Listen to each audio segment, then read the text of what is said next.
man. How has it been getting involved in Twitch politics? It's been quite an interesting journey. I remember I was just on Tom's show one night, and I didn't even want to go on. I was just, I was sitting at my house, just getting ready to go to bed.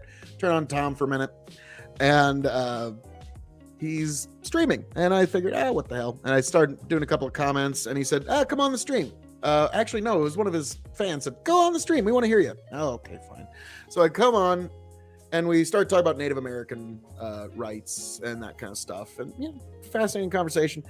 He gets raided by Mr. Geek and the folks from Hippy Dippy. And I see a chance to fucking cut a promo. So, of course, I cut an A+ promo. And they're like, we need the energy of Extreme. And I'm like, well, I will lend the energy of Extreme. And so my first ever panel on Twitch was on the Hippy Dippy fucking podcast. The tryout one. I forget the name. And then the next week I'm on Dylan Burns' show. And then I make my way onto Prime and just everywhere. And it's been really something. I've encountered people that I would have never encountered otherwise. Because I'm a farmer in Nebraska. Like, I live in a very, very rural area. I think my entire county, which covers a lot of square miles, I think my county covers like 30, 40 square miles. I can't remember at the moment, but it was, we're a rather large place out in the middle of nowhere, but all right, I'm getting distracted, getting back to Twitch politics. But yeah, like being out here out in the middle of nowhere, I would have never encountered these people. Like an ardent socialist is something I would have never like really encountered out here. And like, you got to realize, like, for me, that's bizarre. And boy, did I not know that the rabbit hole got a lot deeper than just your mere socialists. Like, it was quite eye-opening for me, but it's kind of fun. And I also had to remind them, like, guys and gals and our non-binary pals, you're kind of terminally online here a little too much. I went on Hippy Dippy Championship too. Yes, actually, you are speaking to the first ever winner of the Hippy Dippy Royal Rumble. I won the first one ever to try and figure out how the rules all kind of went. So, yes, and I started from the very beginning, so I'm basically like Shawn Michaels or Edge. So, yeah, yes, I know. Don't worry. Christian, this evening, you are witnessing so much greatness on the screen that some of that greatness is just going to rub off onto you, and you are going to be greater than you have ever been yourself now this evening. So it is crazy. Now, when you go on those actual championship rumbles, it's basically whoever has the highest following wins. So I knew when the last time I was on, it's the last time they ever had me on too, because I knew it was like, okay, I either have 10 minutes or 30 minutes where that's it, because Demon Mama's going to come on, and she could come on and just go and she's going to win. Doesn't matter. So I decided, all right, I got 30 minutes. I'm going to make this the Phil show. And I just fucking didn't really let anybody get a word in edgewise. I'll be honest, I was a little bit of a dick, but I had fun, but I have not been back on since because I said a few too many pro-Trump things, I think. I don't know. Now, honestly, Dylan and Prime, I can't really speak a harsh word on either of them because Dylan helped raise $600 and Prime helped raise over $2,000 for the Oliver Strong cause for my nephew that's battling pediatric cancer. And things are actually starting to look good for him. Like that, thank the Lord. But yeah, we think he's actually going to pull through it. Like Christmas, we were all real sad because we thought it was going the other way, but it's been a blessing for my little nephew. But yeah, so that was actually how I introduced myself. Unfortunately, like literally the week I got onto the big Hippy Dippy panel for the first time was like 4 days after I'd learned my nephew had pediatric cancer. And so it was just one of those, fuck, really? Like, and so that was like a kick in the nuts. But, you know, life gives you a lot of kicks in the nuts. So you got to just fucking pick yourself back up, dust yourself off, and keep on keeping on. And so, yeah, that was what went down there, and why I haven't been back on Dylan lately. But, again, I can't really speak a coarse word for him. And that was what was so heartbreaking about the Katarana Prime Dylan thing. It was just fucking heartbreaking for me because they didn't know me from Adam at the time. And they just fucking let me on and let me talk about my nephew. Happy to. Well, thank you, Christian. Yeah, he's doing a lot better now, which thank the Lord. Do I plan to further grow? Well, always. The K.O.E. nation is always expanding. We're an ever expanding empire and kingdom. Yes. More subscribers, the better. This is my pleasure. It's something I do. I told people at the very beginning of this, you will know when this is not fun for me anymore because you'll be looking at an empty screen. Because this is just so fun for me, getting to interact with people like you and all these beautiful people out in this world that like I would never have the chance otherwise if it wasn't for like this camera, this microphone, the internet, and the technology that we have of the day. So yeah, I'd love to grow the channel as much as possible just so I can spread the message of extremeness to more people.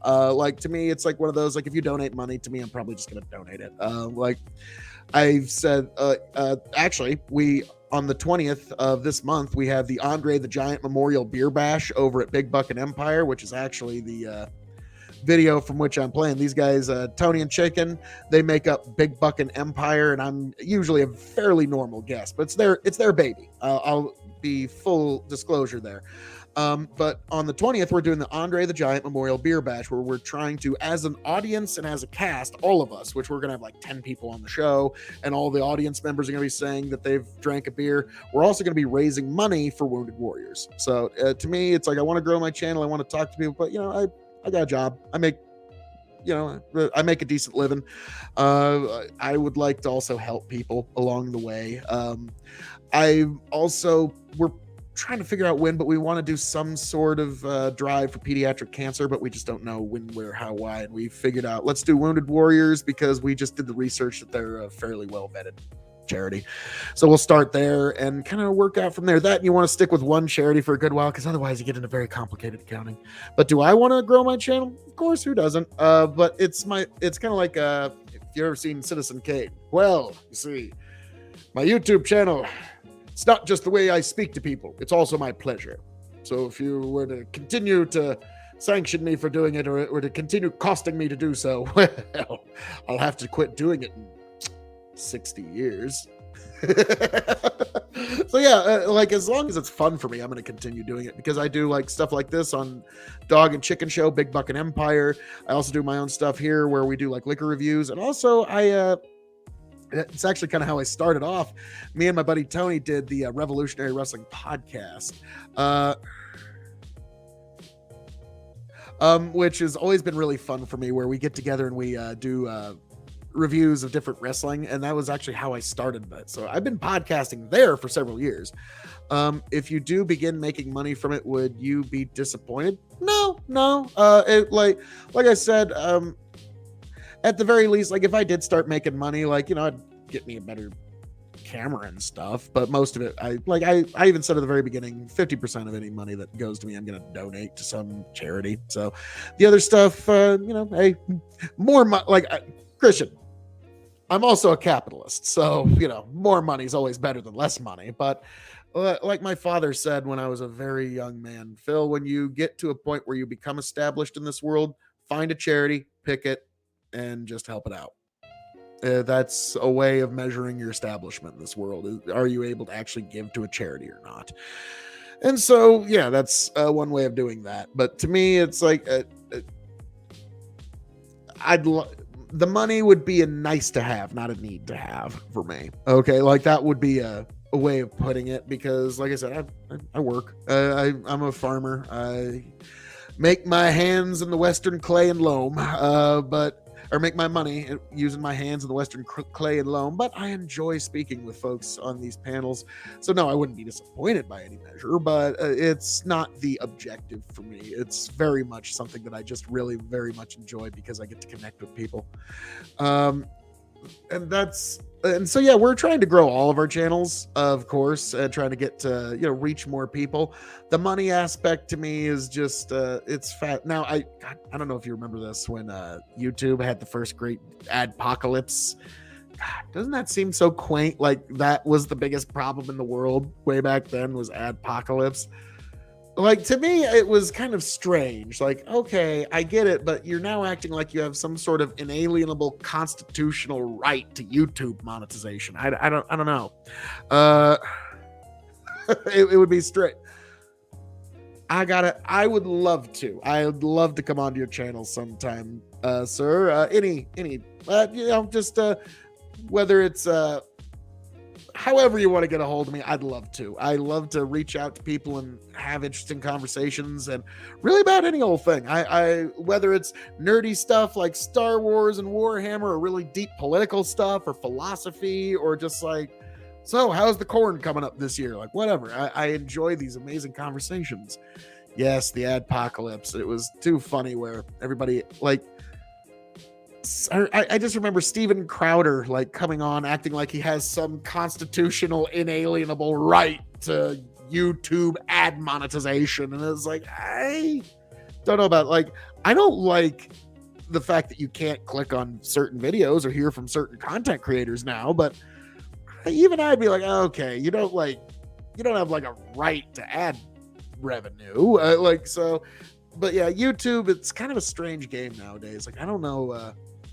Unless you're like one of the Paul brothers, I don't know how you even make money on this place anymore. But like I said, it's fun for me and I enjoy it. And it's just a way to try and reach out to people and just get the idea of extreme into the minds of more people. Smooths itself out. Get back, tell you what I'll do. If I ever get back, I promise to refabricate you, raging rivers of gold. That's what the brochure advertised. And now we're lost, we gotta take it down. Let you down slow, it's hard to survive. El Dorado. Oh, Lord. Well, let's see how that one went. Yeah,